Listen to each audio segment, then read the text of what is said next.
What's up, you guys? Welcome back to the Options Income Strategy channel here. In this video, I'm going to teach you some advanced strategies on how you can make monthly income by selling options, okay? Now, the advanced strategies involve a combination of buying and selling options, but the reason you're going to make an income is because of the options that you're selling, okay? Let's get right into it. Now, the first strategies that I want to talk to you about is called a call credit spread. Okay, a call credit spread involves buying a call with a higher strike price and selling a call simultaneously with a lower strike price. Okay, now with call credit spreads, you're assuming a bearish position on it, where you're betting that the stock price will stay below a certain break-even price, and as long as it stays below that break-even price, you get to keep the full credit. Okay.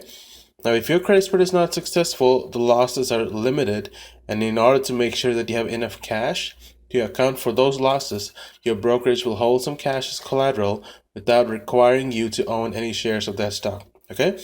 Now, if you watched my previous video, I taught you what covered calls are and how you can make monthly income selling calls. But in a covered call, you already own at least 100 shares of that stock, and those 100 shares are used as collaterals against the call option that you sold. Okay, now in call credit spreads, though, you're buying a call and selling a call at different strike prices, and thereby you don't need to own any shares of that stock that can be used as collateral. Okay, let's see a quick example here. So I'm back to my favorite website here, optionsprofitcalculator.com. I opened up a call credit spread by clicking here. And in this example, I'm going to teach you how you can use a call credit spread on SPY, which is the S&P 500 index fund. Okay. Now SPY is currently trading at $317.61. Now in 1 month, let's say on August 14th, if I'm willing to bet that SPY will stay below $338, what you'd have to do is you buy a call for $340 and you sell a call on the same expiration date for $338. Okay? Now the strike price of the call that you sold is the price that you need to have in mind, below which the stock needs to stay for you to make a profit. Okay? Now all you need to do is hit calculate here, and this graph shows you that the maximum return that you is the $390, which is the credit that you get for opening this call credit spread. Okay, now at every price above $340, you have a risk of losing $3,000. But since you got the $390 credit to open this, your maximum loss is going to be $2,610. Okay, but that's the reason you want to choose a break-even price that is very far out of the money, so that even if SPY does end up going that high, there's a good chance that it'll stay below the call that you sold. All right. Now I'm going to teach you how you can adjust risk if it looks like your credit spread is going to fail.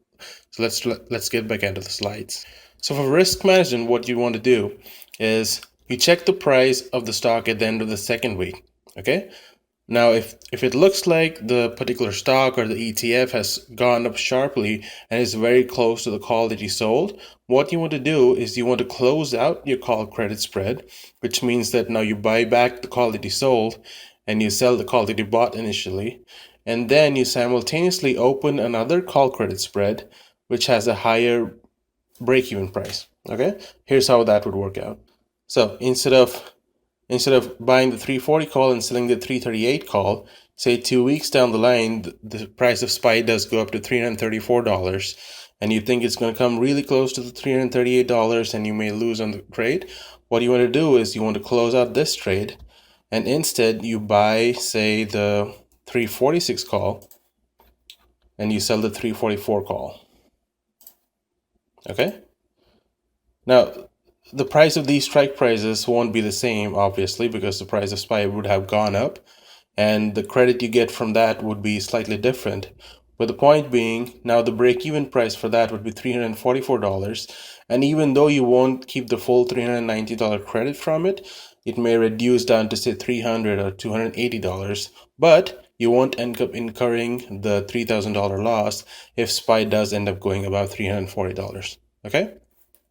Let's get back to the slides.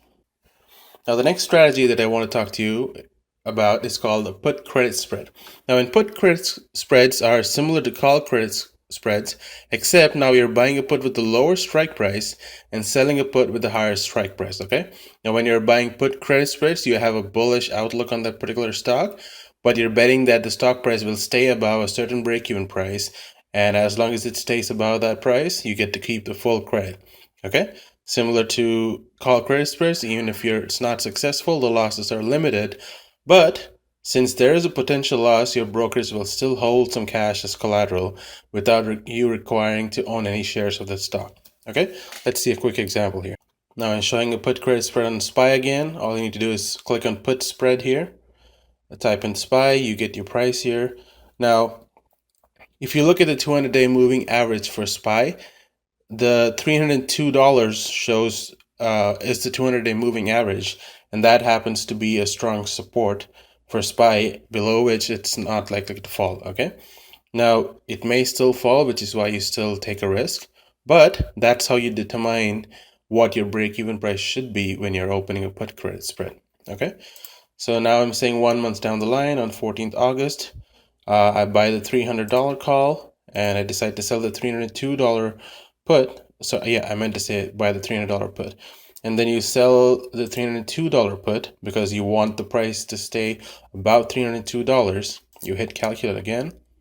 Now you get a credit of $540 for opening 15 of these put credit spreads. Okay? Now, similar to before, your maximum risk is $3,000, which would be at $300 or below. But because you got a credit of $540, your maximum loss would be 3,000 minus 540, which is $2,460. Okay, but you want the price of SPY to stay above $302 for you to make the full profit and keep the full credit. Okay, now similar to before, the risk management on this would be if SPY starts to drop quickly and it's around $305, $306 within 2 weeks, what you want to do is close out of this put credit spread, and instead you want to buy, say, the 290, let's say buy the 294 call and sell the 296 call. Now again, you'll get a different credit from there, not $435, but now instead of breaking even around $302, you'll keep your full profit as long as SPY stays above $296. Okay, so that's how you manage the risk on both call credit spreads and put credit spreads, and it involves you keeping an eye out on the price of SPY in 2 weeks and adjusting your risk accordingly. Okay, now the next strategy I want to teach you is called an iron condor. An iron condor is essentially a combination of a call credit spread and a put credit spread. Okay, now the difference is in this combination, you're betting that the stock will trade between two break-even prices by expiration date, and you collect a certain premium as long as it stays between that range. Okay, now these break-even prices would be the same break-even prices for the individual call credit spread or a put credit spread. Now, in my personal experience, the best stocks or ETFs that this strategy works best on are index funds like the S&P 500, SPY or VOO or VTI, any of these ETFs which don't move drastically on a monthly basis.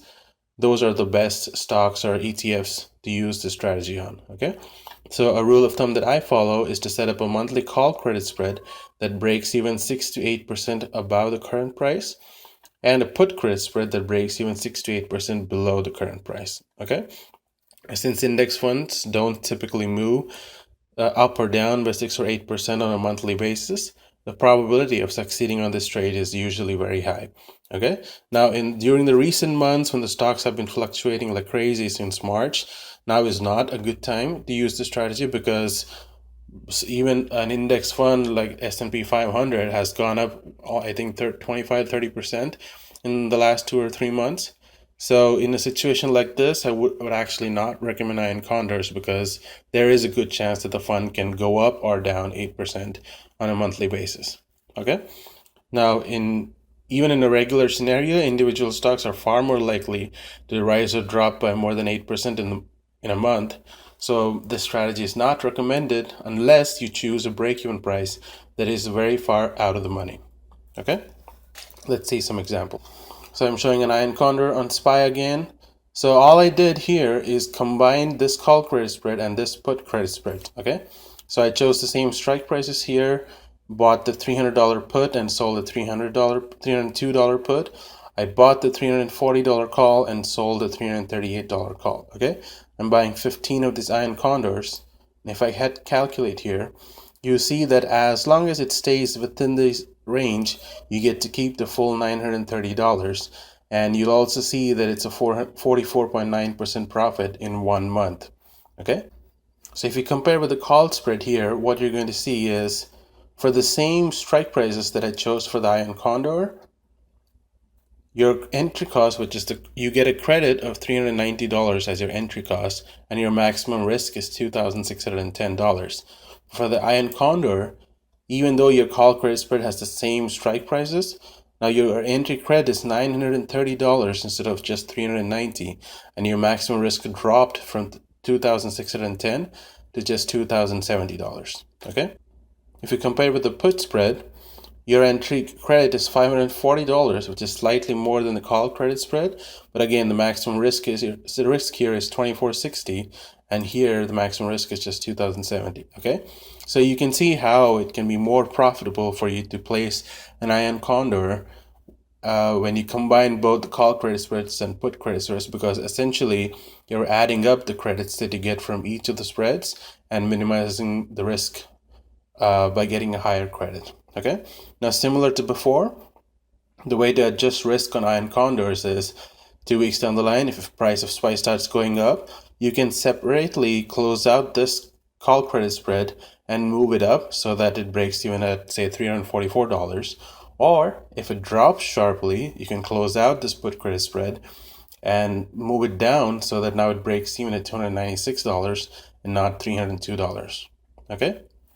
So that's all I wanted to share with you guys for today. Hope you learned something and hope you enjoyed it. If you did, please be sure to smash the like button, leave a comment if you have any questions or concerns with it, and I'd be happy to help you out. Okay?